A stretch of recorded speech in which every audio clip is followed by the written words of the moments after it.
I could pretty much sum up my entire review in 5 words. Afro Samurai is fucking awesome. In anime I've noticed a phenomena. The more episodes you give a series, the worse it seems to get. I know it's often not the fault of the anime, as a lot of the times it's based off a manga, and they're trying to be faithful, which I can forgive. However, can anyone honestly tell me they felt Death Note got better after a certain character died? That Dragon Ball Z needed all that filler, and they would prefer to see Hellsing made into a 300-episode series. Unfortunately, it seems that when companies are given the ability to extend their art, they decide to just fill it with shit. Afro Samurai is only 5 20-minute episodes long, making the entire series shorter than most full-length movies. The entire series managed to provide a fulfilling conclusion and a slight cliffhanger, in less than the time it takes to find that incredibly gifted double-cunted hooker that resides outside Liverpool Street.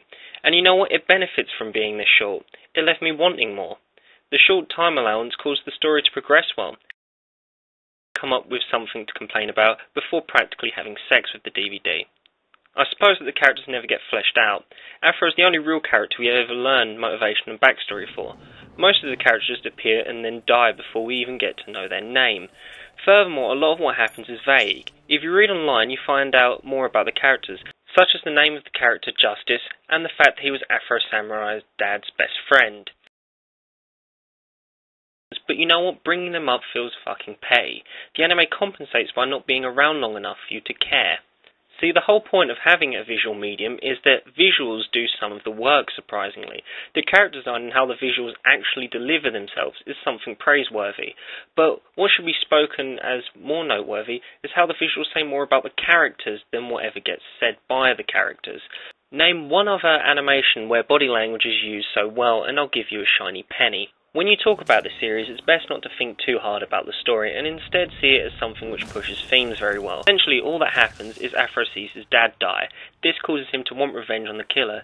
He has to follow a silly headband rule, and along the way he kills a lot of people. This isn't exactly going to win any awards for depth.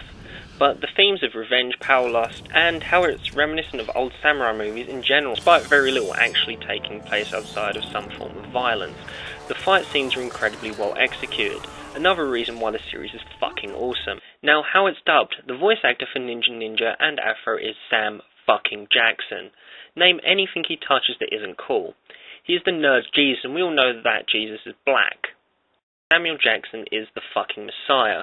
This guy is by all rights the opposite of the spectrum to me, yet he wanted to get involved in a project which makes me want to orgasm.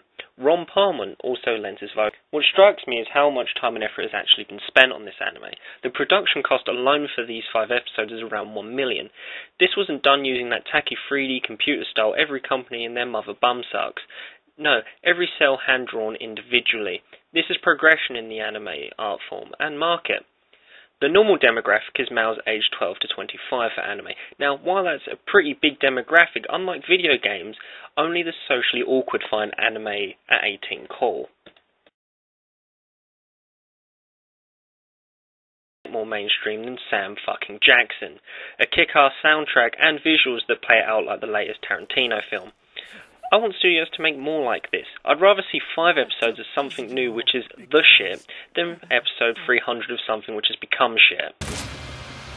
Hey, is that a motherfucking RPG? You got a motherfucking RPG?